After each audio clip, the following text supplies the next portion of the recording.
মানুষের অস্তিত্বও ছিল না, এমন একটা সময় চলে গেছে। মহাবিশ্বে কোটি কোটি বছর চলে গেছে যখন মানুষ বলতে কিছু ছিল না। ছিল না। অনেক পরে মানুষকে সৃষ্টি করা হয়েছে। এখন দুনিয়াতে মানুষের চলাচল দেখলে মনে হয় মহাবিশ্বে সে একাই আছে, আর কেউ নাই।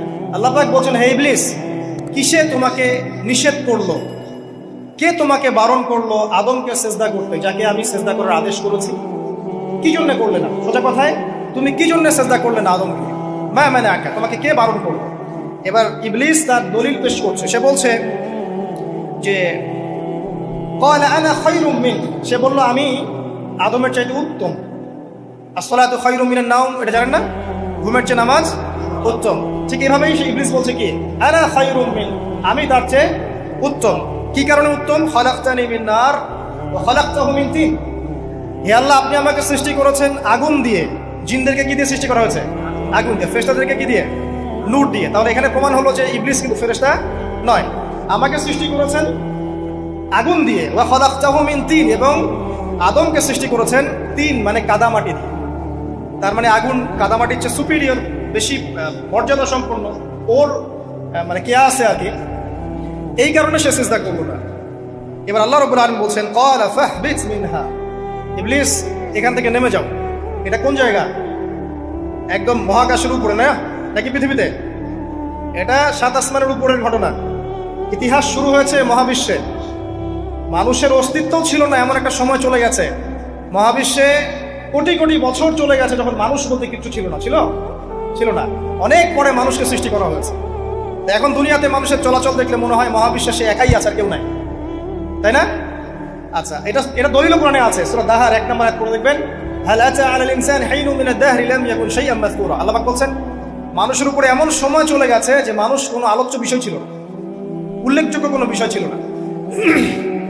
তো সভ্যতার শুরুর ঘটনা হচ্ছে এটা, মানে মানব সভ্যতার একদম শুরুর শেকড়ের ঘটনা হচ্ছে এটা।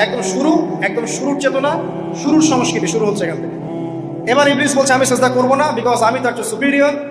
আপনি তাকে সৃষ্টি করেছেন মাটি দিয়ে, আমাকে সৃষ্টি করেছেন আগুন দিয়ে, আমি তাকে সেজদা করবো না। সে আল্লাহ পাকের আদেশ লঙ্ঘনই করলো না, বরং আল্লাহকে উল্টা একটা যুক্তি দেখালো যে আপনি ভুল, আমি ঠিক। নাউজুবিল্লাহ, আপনি আমাকে আদমকে সেজদা করতে বলছেন, এটাই ভুল, বরং উচিত হচ্ছে ও আমাকে চেষ্টা করবে। নাউজুবিল্লাহ। তো সে কিন্তু আবা ওয়াস্তাকবার, সে উদ্ধত হলো এবং অহংকারও প্রদর্শন করলো। আল্লাহ পাক বলেন, ক্বালা ফাহবিত মিনহা, এখন এখান থেকে নেমে যাও। এই জান্নাতি বলেন আর ওই ঊর্ধ্ব জগতি বলেন, সেখান থেকে তোমরা নেমে যাও, তুমি নেমে যাও।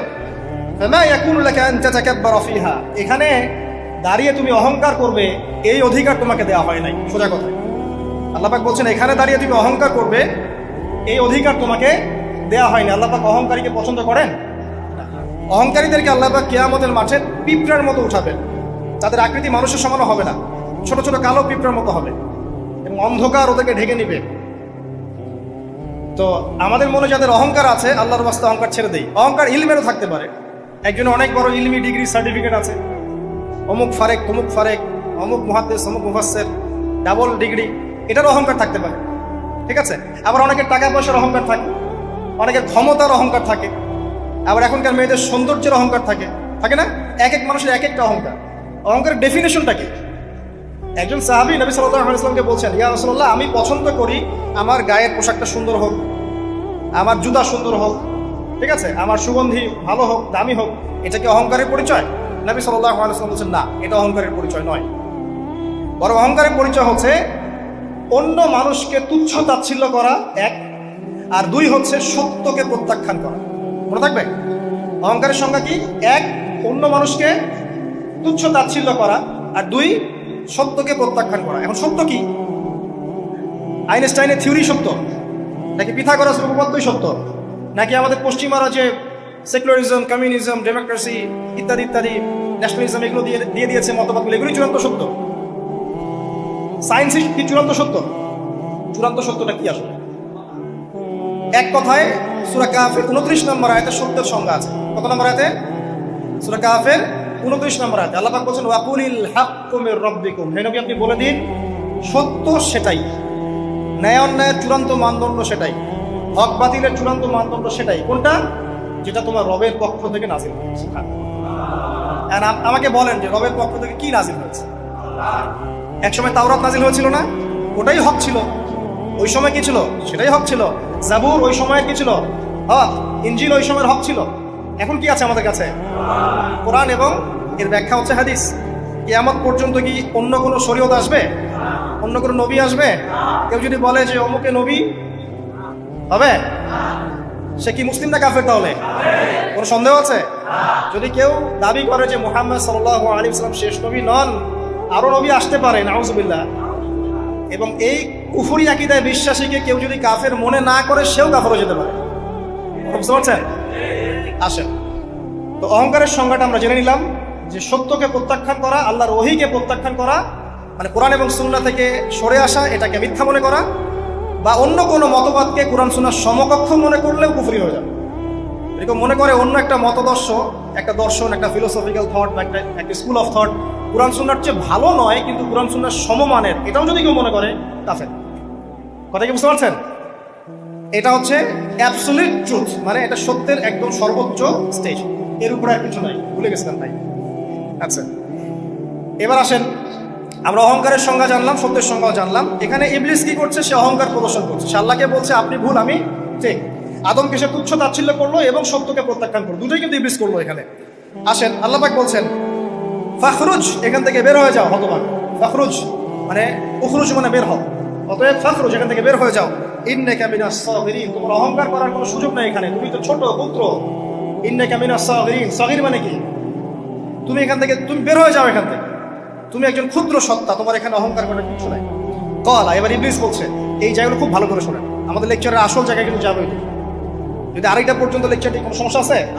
আচ্ছা, তাহলে বসে থাকেন, খাওয়া দাওয়া করে আসলেন তো? আচ্ছা, কলা, এবার ইবলিস বলছে আনজিরনি, শোনেন, ইবলিস বলছে আনজিরনি, হে আল্লাহ আমাকে অবকাশ দিন। কি বলছে? আমাকে অবকাশ দিন। ইলা ইয়াউমি ইউবআসুন, যেই দিন আপনি কিয়ামত ঘটাবেন, যেদিন সবাইকে পুনরুত্থিত করবেন, ওই দিন পর্যন্ত আমাকে অবকাশ দিন। সূরা বাকারায় আছে, অন্য সূরায় আছে রব্বি আনজিরনি ইলা ইয়াউমি ইউবআসুন। ইবলিস বলছে হে আমার রব। কি বলছে ইবলিস? হে আমার রব। ইবলিস কি তাহলে আস্তিক না নাস্তিক? কথা বলেন, ইবলিস কি আস্তিক না নাস্তিক? আস্তিক। ইবলিস বলছে যে ইয়া রব্বি, রব্বি হে আমার রব, হে আমার প্রতিপালক। আল্লাহকে ইবলিস বলছে হে আমার প্রতিপালক, আনজিরনি আমাকে অবকাশ দিন, ইলা ইয়াউমি ইউবআসুন, কিয়ামত দিবস পর্যন্ত, বা যেদিন আপনি পুরো মানব জাতিকে উঠাবেন কবর থেকে, আবার ওই দিন পর্যন্ত আমাকে অবকাশ দিন। তার মানে কিয়ামত যে হবে এটা নতুন করে লেখা হয় নাই, সভ্যতায় হিস্ট্রি শুরু থেকে কিয়ামত ছিল। কথা বুঝতে পারছেন? ফেরেশতারাও জানতেন যে একদিন মহাবিশ্ব ধ্বংস হয়ে যাবে। যখন পৃথিবীতে মানুষকে পাঠানো হয়নি তার আগেই ফেরেশতারা জানতেন, আল্লাহ পাকের ইলমে ছিল এবং তিনি এটা ফয়সালা করে দিয়েছিলেন যে একদিন এই পুরো মহাবিশ্বই ধ্বংস হয়ে যাবে। ইবলিস আগে থেকে জানতো যে কিয়ামত হবে, এই জন্য সে বলছে আমাকে কিয়ামত পর্যন্ত অবকাশ দিন। আল্লাহ পাক এবার কি বলছেন দেখেন, ইবলিস আল্লাহর কাছে চাইলো, আল্লাহ পাক তাও তাকে ফেরত দিলেন না। আর আমরা আল্লাহর কাছে চাইতে এখন হতাশা হয়ে যায় না, দোয়া করতে থাকি আর বলি যে আমার দোয়া তো কবুল হচ্ছে না। আর ইবলিস একটা জিনিস চাইলো, আল্লাহ পাক বললেন ক্বালা ইন্নাকা মিনাল মুনজারিন, যাও তুমি অবকাশ প্রাপ্তদের একজন, তোমাকে অবকাশ দেয়া হলো। এক কথায় তোমার দোয়া কবুল করা হয়েছে, তোমার অবকাশ তোমাকে দেয়া হলো, কারণ আল্লাহ পাক এটা পরীক্ষা করবেন ইবলিসকে দিয়ে, মানব জাতিকে।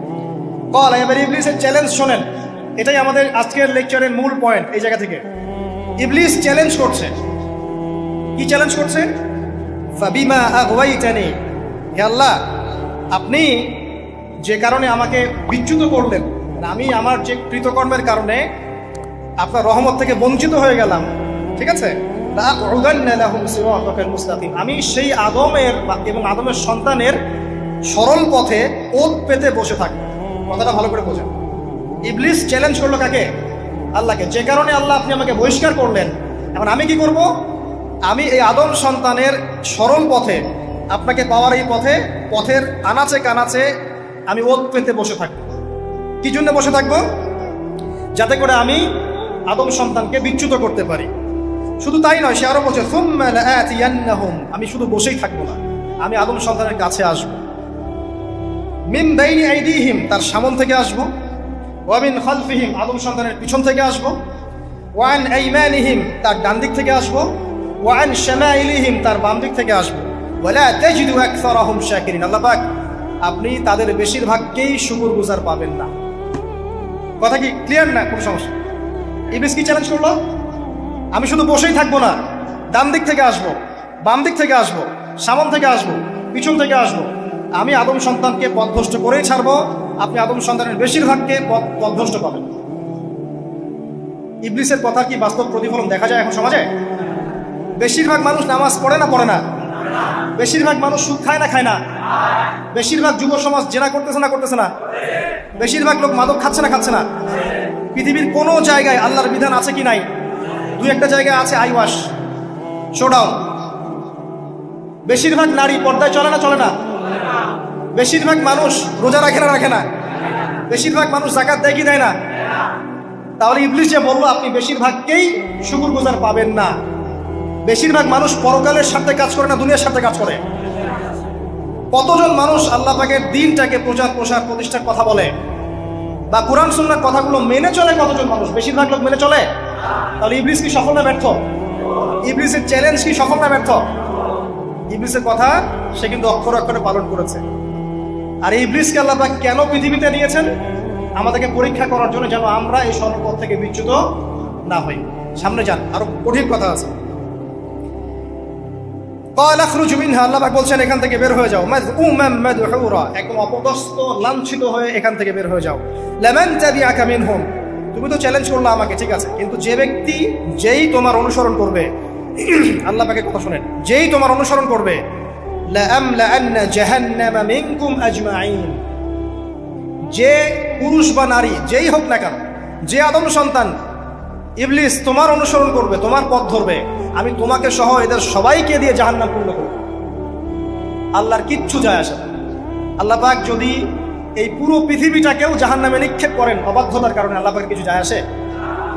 ওই যে আপনাদের এখানে নদী আছে না, কি বালাসী ঘাট, এখানে চর আছে না? চরের মধ্যে একটা বালুর কণার কি দাম আছে বলেন তো? একটা বালুর কণার কোন দাম আছে? এই পুরো মহাবিশ্বে পৃথিবীর অবস্থান এর চেয়েও কম। তো পুরো পৃথিবীর মানুষ যদি আল্লাহর অবাধ্য হয়, আল্লাহ পাক যদি পুরো দুনিয়াটাকে ধ্বংস করে দেন, জাহান্নামে নিক্ষেপ করেন, আল্লাহ পাকের কিছু যায় আসবে কিনা? এবার আসেন, এখান থেকে আমরা বুঝতে পারলাম ইবলিস একটা তৃতীয় সত্তা।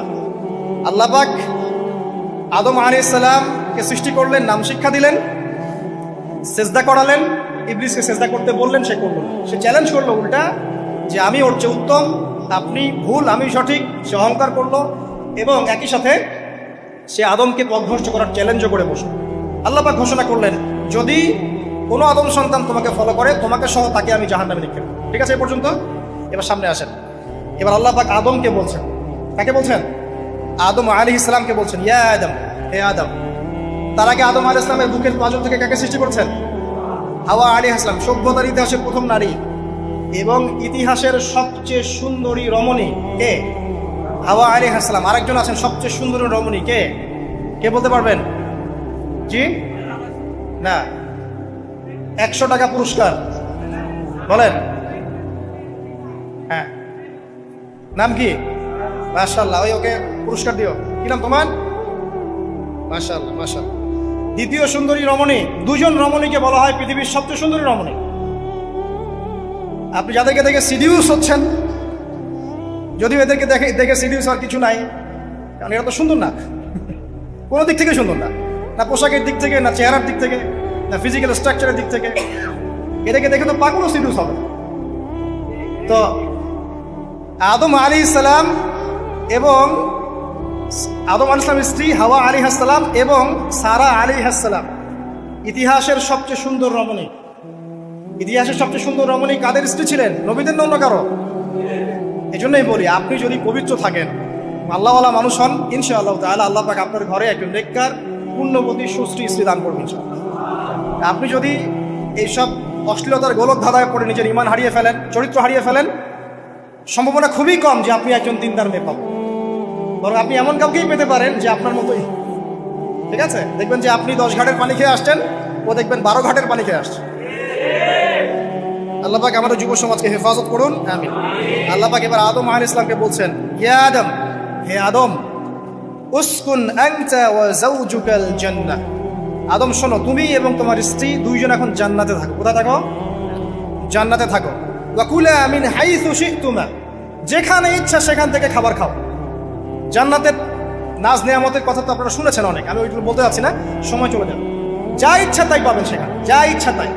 এমন একটা জায়গা যেটা কখনো কোনো চোখ দেখে নাই, কোনো কান শোনেও নাই। চোখ না দেখলেও, কান না শুনলেও মানুষ মনে মনে অনেক কিছু কল্পনা করে না, এটা কল্পনাও করার সুযোগ নাই। এত উন্নত মানের একটা জায়গা। তোমরা দুজন এখানে থাকো, জান্নাতের যে কোনো জায়গায় যাও, খাওয়া দাওয়া করো, কোনো সমস্যা নেই। কিন্তু ওয়ালা তাকরাবা হাদিহি শাজারা,